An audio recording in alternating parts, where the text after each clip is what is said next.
using the graph tool in Illustrator. It's something that new users might not be familiar with, but it's really helpful for making infographics, charts, and other things of that nature. So the first place we're going to go is the graphs tool, which is actually in the toolbar. Most people probably don't know where it is. It's right here. And you can see if you click in the corner, you have different options.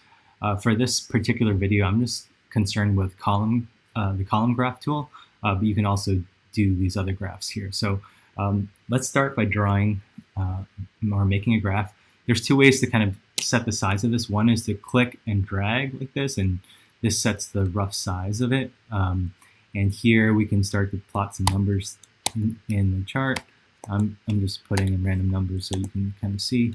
And when I hit the checkbox, you'll see that it gets mapped. And here's these numbers 4, 5, 2, 9 on the column graph. It is important that these numbers come in either horizontally or vertically. They'll look different depending on what you're trying to make. In this case, with columns, I want them to go across, so they kind of line up like this. Let me turn that off, and so that's one way of setting this up. The other thing I could do, I'm going to delete this for now, is get the graph tool and double click, and then it's going to give me this dialog box, and I can, I believe each of these artboards is 1920 by 1080. So, if I wanted it to be a certain width, I had in that, if I needed it for a specific size, I could do that.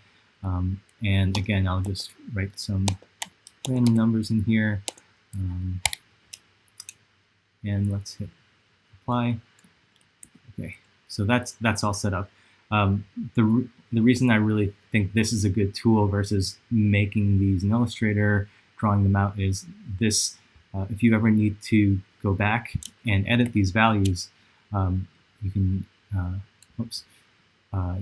you can access the data. You can either right-click and I wanted to right-click and go the data from here, or if you go up to Object, you'll also find that in here, Graph and Data. And the great thing about that is if the data changes, as it often does, you can go in here, make your adjustments, click OK, and everything will rearrange itself. So that's a quick tool. As far as styling this goes, you probably want to do things that are in color sometimes, and you can use the direct selection tool up here. Shortcut is A, and you can change the colors this way. You can grab them. This, right? So these things, you should feel free to style these as you need to. Right now, you can see that there's a fill and a stroke. Maybe you want to turn all the strokes off, and you could do, you could grab all of these maybe and just turn the strokes off. Oops. Looks like I might have to do one.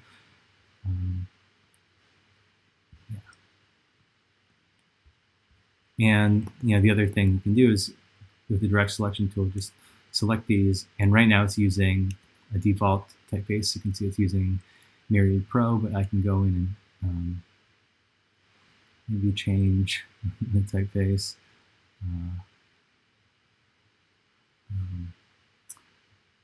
So many directions to go in.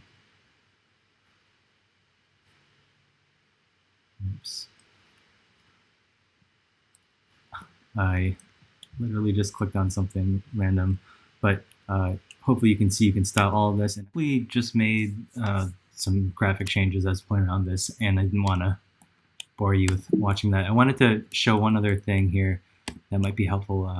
If you want to change the format of these lines going across, one thing you can do is go up to Graph and Type. Inside of here, you could see this is where you change the type of graph, but you can also go into here and change things like the value axis, which is this. And what I did is I changed it. It was set on short before, and then I changed it to full width, so that's why it goes all the way across. Before it was something like this, right? So you can go in and change that, and you could also use the direct selection tool if you wanted to, and increase that if you really wanted to make that thick.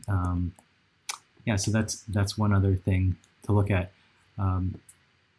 What I want to try now is getting some data from a spreadsheet, because basically the data in the graph tool is a spreadsheet.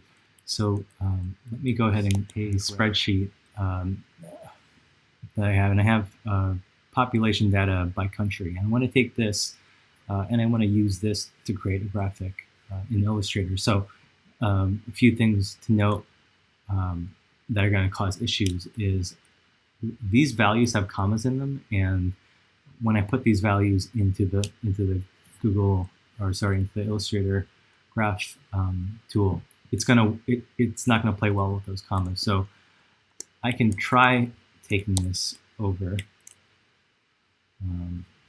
Let's make a graph tool.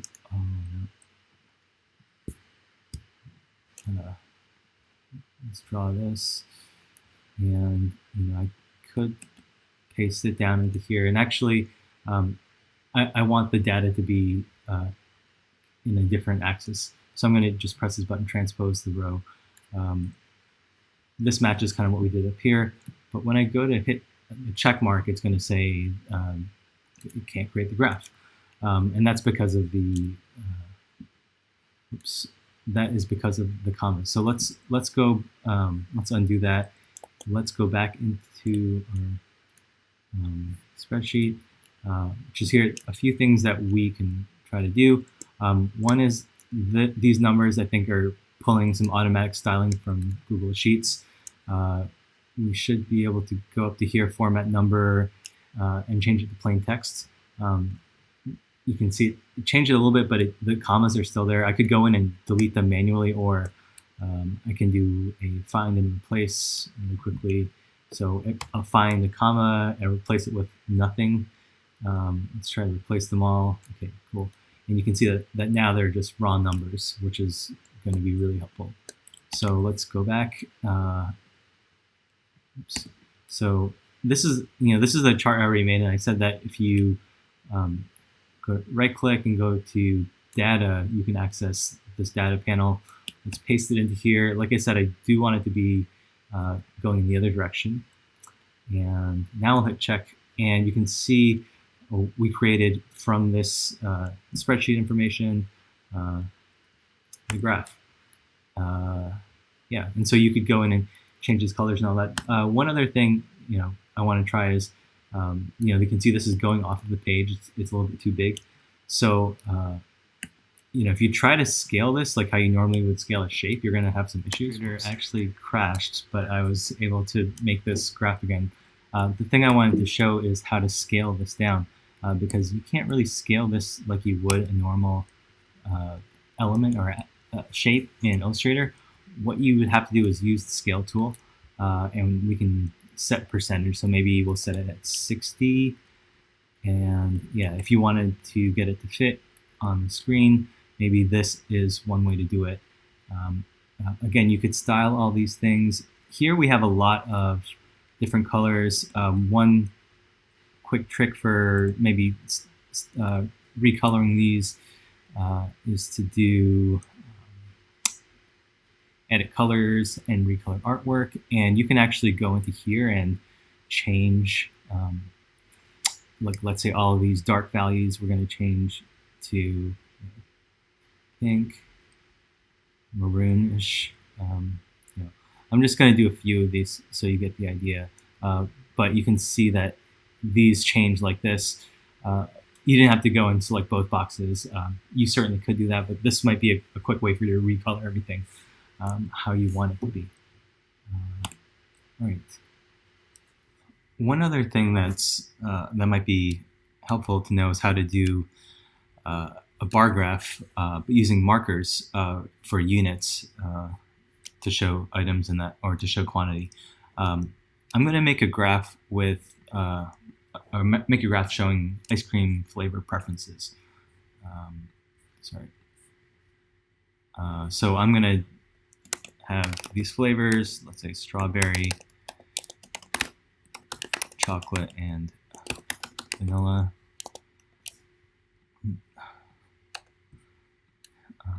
And I'll just put some numbers in here. Let's see, that's a bar graph here, but what I want to do is actually take these ice cream cones that I made and use those as individual units to show quantity. What I can do is take the design that I've made. I'm going to go up to Object, Graph, Design, create a new design out of this, rename it ice cream. Okay. And then what I want to do is select the graph that I made. I'll right-click on it. Oh, let me turn off the data mode. I'm going to right-click on it and go to Column. And from here, I can choose my design. I could vertically scale it. What would that look like? You can see that creates that type of graphic. This is not what I want. It's kind of distorting the actual quantity.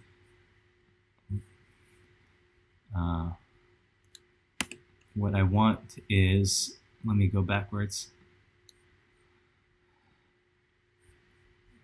Oops.